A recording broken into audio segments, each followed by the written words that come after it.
Hello friends. This will be a different video. This is going to be a movie. It's not a movie review, but I'm going to say what I liked in this movie. But also, this being a civil services platform, I thought of looking at this particular movie through the angle of civil services in order for me to explain or think about many other things which are left in this movie. So the movie is basically Killers of the Flower Moon.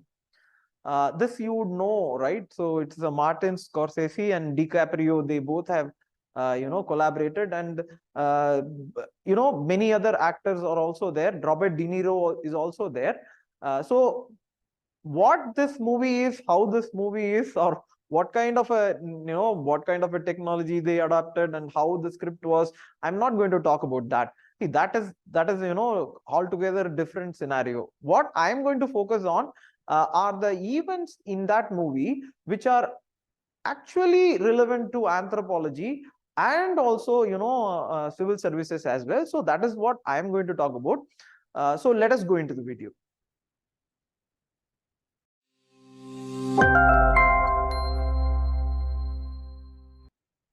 So as I was saying, we will talk about the Killers of the Flower Moon, and many things actually came to my mind when I was watching. This is I think this is a 4 hours, literally 3.5 to 4 hours movie.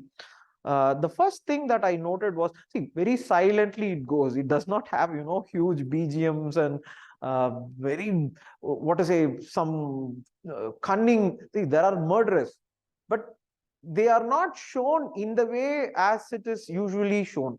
Even murderers are murderers and human beings. They show in that perspective, and that actually, created a lot of impact in me to watch this movie completely. But when I watched, I thought of the details one by one. The first detail that came to my mind was this: this movie takes place in, they say a reserve. That is, what is the meaning of reserve? Is that, see, when the Indians, or if you see, there is something called as an out of Africa theory, where a band of population from Africa colonized, you should not colonized, but inhabited the whole earth. They moved to India, they moved to Asia, they moved to Europe. These people who come to Asia, this is around 45,000 years ago. These people who come to Asia, they use the Bering Strait. There is a Bering Strait which connects actually Russia and USA. They use this Bering Strait and enter this US continent at around 20,000 years. And these people are what is called as the ancient American citizens. So the American continent, both South and North America, was inhabited by this population, which actually went through this Bering Strait around 20,000 years. See, earlier they used to think that the colonization, or see, I'm using colonization, but it's actually inhabitation. But anyways, it happened.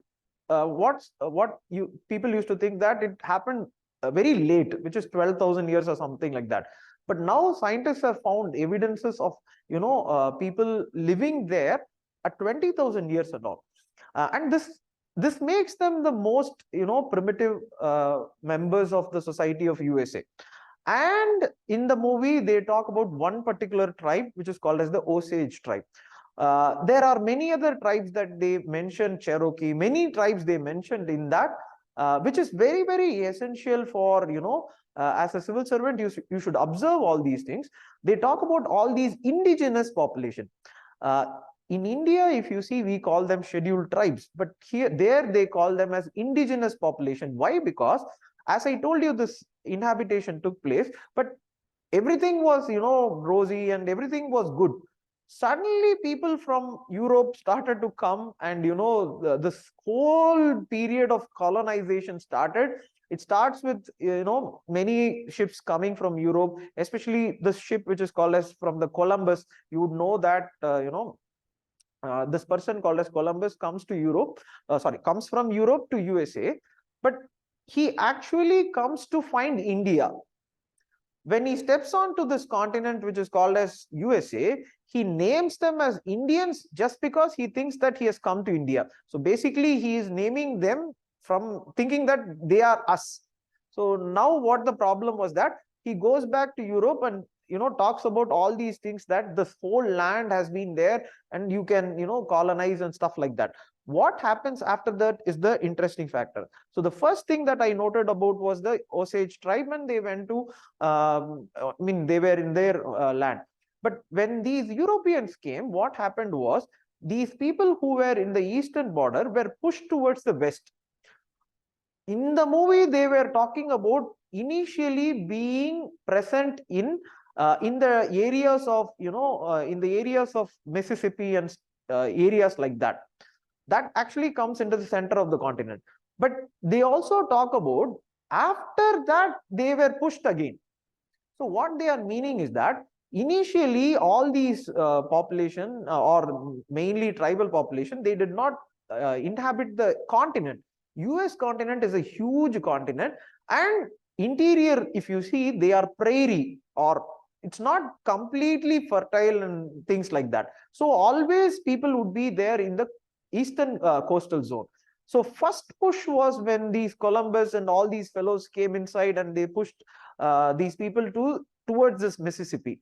But once the point is that once the colonization started and people from Europe, people from USA, sorry, people from Britain, France, Germany, people from Eastern Europe, many of them started coming into this US continent. What happened after that was they started pushing them even further.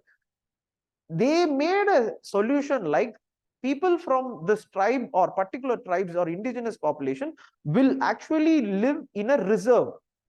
That is, in the movie also it is there.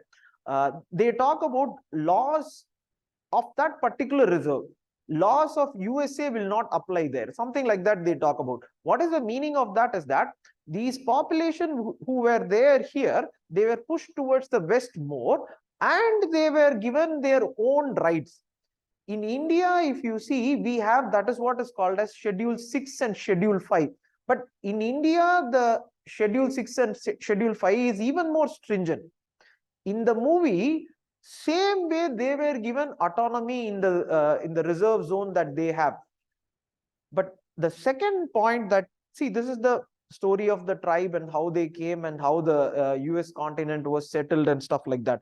But the interesting point, the second point is about this oil growth of 1920s. See, DiCaprio comes after the war. That is, after the war means 1914 to 1914 to 1918. So they are talking about the First World War. And once you come back, what happened after that? See, this World War spurred technological growth. See, there is also this view that why should ISRO be there? Why should all these, scientific organizations, why do we spend like that? The meaning of these organizations are not specifically for the only purpose, rather they have so many other facets also. In terms of, if you think about it, World War I spurred this technological development to a larger extent. What happened after that was people who were dependent on coal now started to depend, or they started to find this oil. Their oil was found earlier itself, but 1920 was that turning point. Coal was replaced by oil as the most primary fuel, and internal combustion engines started using all these fuel. At that time, one interesting fact is that, see, now we have this unleaded petrol, leaded petrol, unleaded. What is this unleaded petrol? Earlier, these vehicles in the movie that they show used to make a lot of sound in that engine. That engine, in order to prevent the sound, they used to add lead to the petrol. Lead to the petrol will actually lead to poisoning of the air. And if you see, scientists say that whatever had happened from 1920 to 1950, the lead petrol that was injected into the air actually is still prevalent. And even today we have this remnants in our bodies and cells and things like that.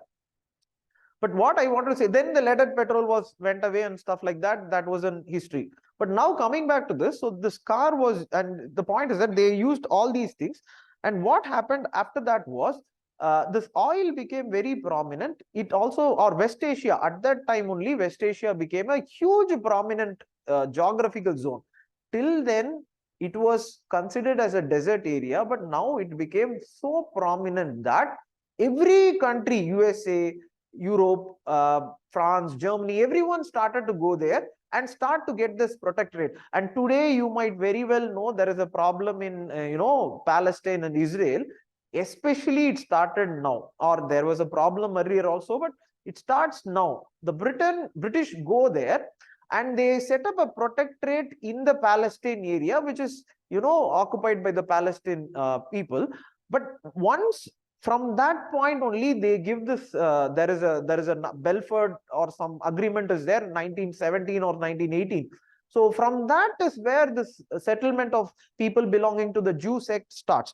But what I wanted to say here was this oil growth has been wonderfully shown in that movie, thinking about this reserve land, holding that land, like how today Indian tribal lands hold all these coal and other mineral wealth. But that is what is the start of the whole movie. So the third point, so this is the point I want to, or this is the speculation I make. So for example, I want to end this video using this speculation of, see, in the movie, there will be 5 sisters or four or 5 sisters. Into that, DiCaprio gets married for getting the land of the women of that household. So one member of the household would be killed. First the sisters would be killed, then the mother would be killed, then the last person would be left is the DiCaprio's wife, and she would also be slowly poisoned. And this would be done by DiCaprio itself. This is the turning point of that.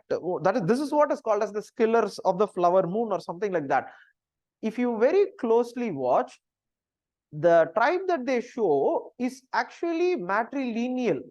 In anthropology, we read about patrilineal and matrilineal. Matrilineal is sending the land through the women of the household.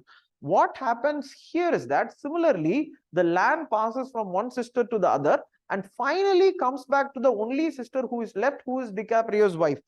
What I speculate or what I think about when I watch this movie is that I feel there is you might definitely know there is a thinker called as Taylor. Taylor or Morgan and Fraser, and these people are called as the classical evolutionists. They say that a society started from matrilineal, then it became patrilineal. Today it is patrilineal. The transfer of land takes place through the men. But Taylor, Morgan, Fraser, they say that it started with matrilineal. I couldn't, see what was the justification, I did not understand. But watching this movie, I come to the terms that land must have been transferred through women in a particular tribe, and it is as shown in the movie. But what happens in the movie is actually a point to be noted. What happens in the movie is that these men, so men from the eastern border, they come, settle there, not only for the oil, rather they also look at the women as a way through the land property. In order to acquire that land property, they use this women in order for them, but then they murder them also.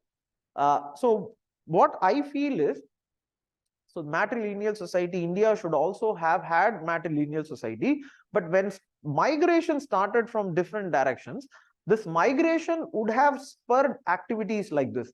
This migration might have spurred activities like this.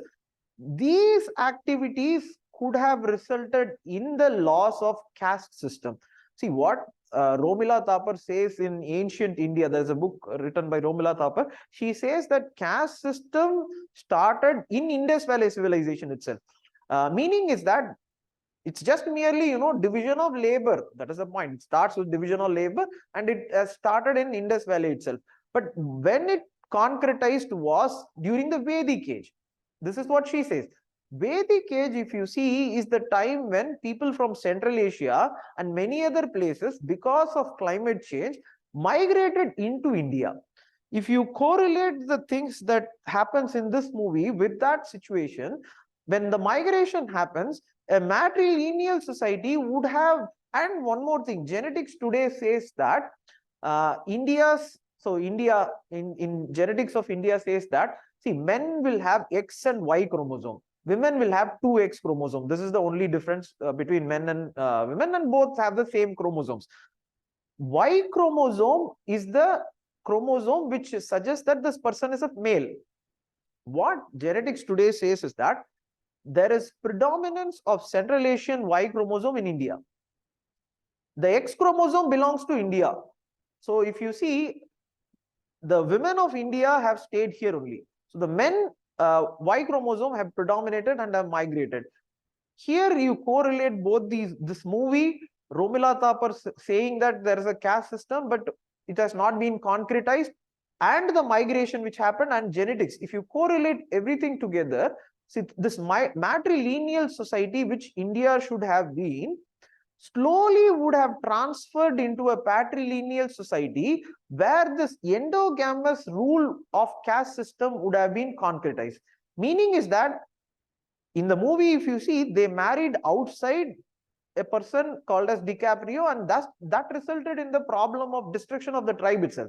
So this concretization of this endogamy would have begun, and also the property would have been shifted from the hands of women to men, and also religious sanction would have percolated slowly, and this would have been concretized in what is called as this Rig Veda. Rig Veda, there is a shloka which was added very late, at around 1000 BC it was added. This is the last thing they add in this whole thing, and this caste system was rigidified. Nothing was mobile after that. And if you very closely watch the movie Killers of the Flower Moon, when I see, more than the acting and everything that I wonder about DiCaprio and Martin Scorsese, the way they handle, not like, not to make comparison, not like the movie which we usually are accustomed to hear. There is not much sound. The whole theater was calm and everything. The movie was, so what they say, I was able to hear. And over and above all these things, what I understood from this is kind of like how Taylor thinks about folk tradition in order to look at his own culture, is what Taylor does. Movie is something like a folk tradition, and when I look at what is happening there, something very similar should have happened in India. Something similar should have resulted in the system that we have. Something similar to this should have, concretized the tradition that we cherish so much in India. But these are things which could have, could have. But now, if you see, I don't think these caste system or this endogamous relationship actually means anything in the modern world. If we have to develop, I think the system should go. You can watch this movie also, Killers of the Flower Moon, and you can make an assessment of yourself. So reading for anthropology, being in civil services is not only about reading books, also do all these things. Thank you for watching these videos. And if you like this video, please do like it, share it, and you can also subscribe to Minds of Aspirant channel. Thank you. All the best.